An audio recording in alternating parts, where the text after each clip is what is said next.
Bismillahirrahmanirrahim. Assalamualaikum warahmatullahi wabarakatuh. Alhamdulillahilladzi arsala rasulahu bil huda wa dinil haq liyudhhirahu 'ala ad-dini kullihi walau karihal musyrikun. Wassalatu wassalamu ala asrafil anbiya'i wal mursalin sayyidina wa nabiyyina Muhammadin wa ala alihi wa sahbihi ajma'in, amma ba'd. Qala Allah Ta'ala, ya ayyuhalladzina amanu kutiba alaikumus siyam kama kutiba alal ladzina min qablikum la'allakum tattaqun. Amma ba'd.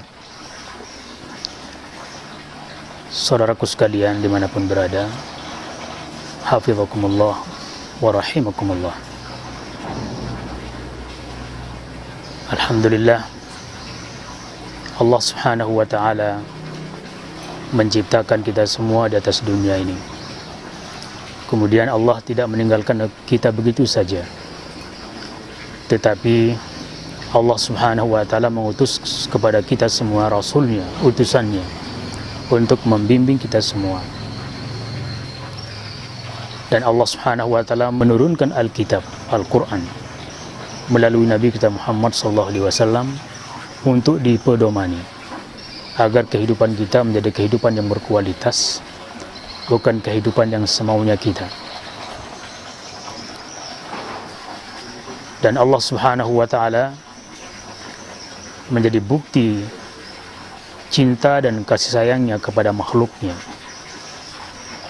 adalah menetapkan keutamaan-keutamaan pada setiap bulan-bulan tertentu. Di antaranya adalah bulan Ramadan, memiliki keutamaan yang sangat luar biasa. Dan oleh karenanya Rasulullah SAW selain memberikan dorongan dengan ucapannya, juga Rasulullah SAW memberikan contoh agar puasa kita yang 1 bulan dalam setahun ini tidak lewat begitu saja tanpa makna, tetapi begitu kita selesai dari Ramadan, kita akan bisa meraih predikat takwa,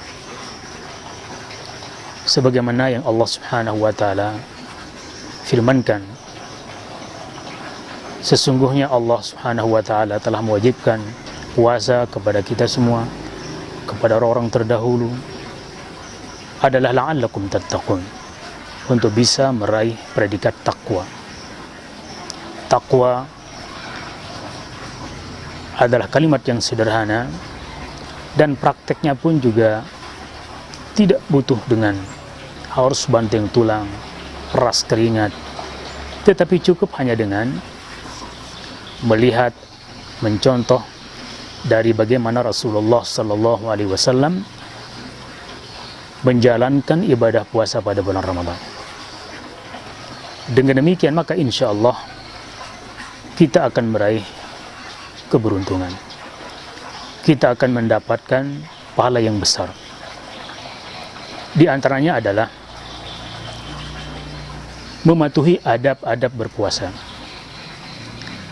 Ada yang adab itu bersifat fardhiyah, wajib. Ada yang bersifat mustahabbah atau sunnah. Dan ini adalah hasil analisa para ulama dari riwayat-riwayat yang menceritakan tentang bagaimana Rasulullah SAW menjalankan ibadah puasanya.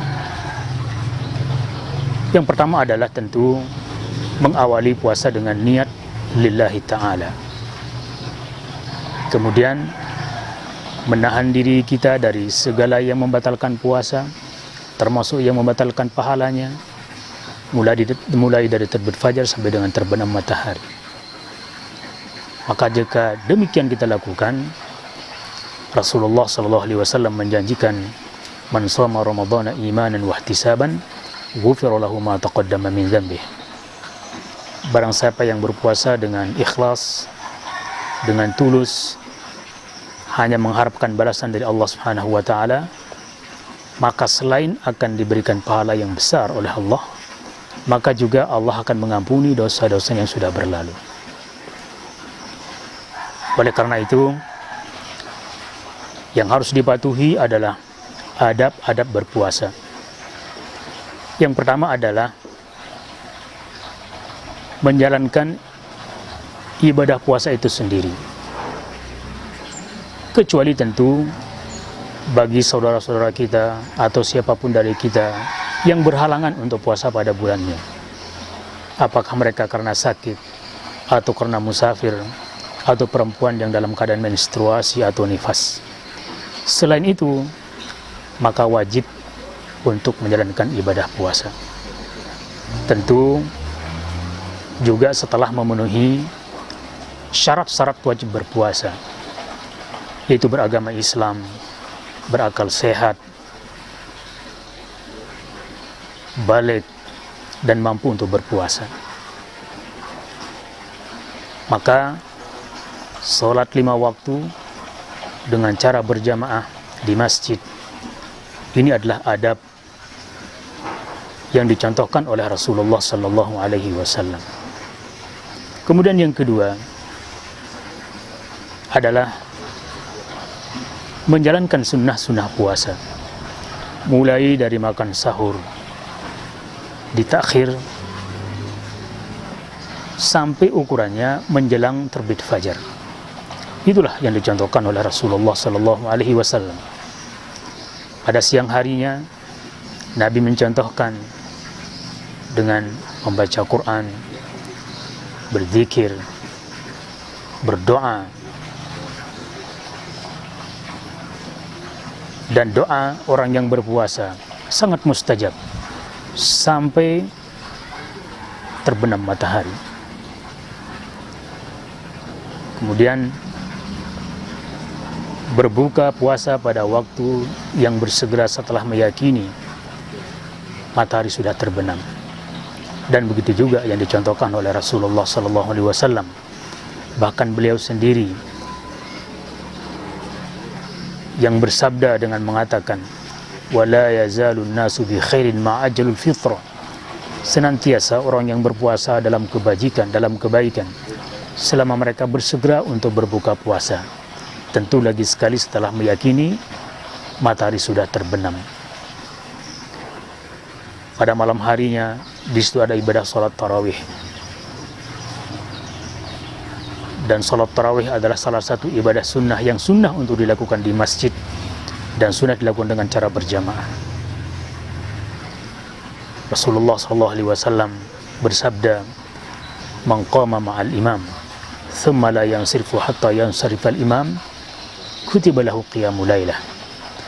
Barang siapa yang menjalankan ibadah sholat tarawih bersama imam dan tidak keluar sebelum imam selesai dari pelaksanaan sholat tarawih tersebut, maka Allah akan menuliskan baginya pahala tahajud sampai subuh. Subhanallah, luar biasa. Sekalipun orang itu kemudian setelah sholat tarawih kembali ke rumah tidur, maka itu semua dicatat oleh Allah, pahala tahajud sampai subuh. Kemudian termasuk dari sunnah-sunnah berpuasa adalah memilih menu makanan sesuai dengan sunnah. Jika ada, maka yang baik dan sunnah berbuka puasa dengan rutab. Kalau tidak, maka dengan kurma. Kalau tidak punya, maka dengan menggunakan air putih. Itulah saudara-saudaraku sekalian, ikhwanil a'izzah rahimakumullah, hal-hal sederhana yang insya Allah mampu kita lakukan selama berpuasa. Dan itulah gambaran kurang lebih dari bagaimana puasanya Rasulullah SAW. Semoga Allah memberikan kita kesehatan dan kekuatan untuk terus menambah ibadah dan amal soleh kita, dan semoga segala amal ibadah kita diterima oleh Allah Subhanahu wa taala. Amin ya rabbal alamin. Wallahul musta'an, wabillahi taufiq wal hidayah. Wassalamualaikum warahmatullahi wabarakatuh.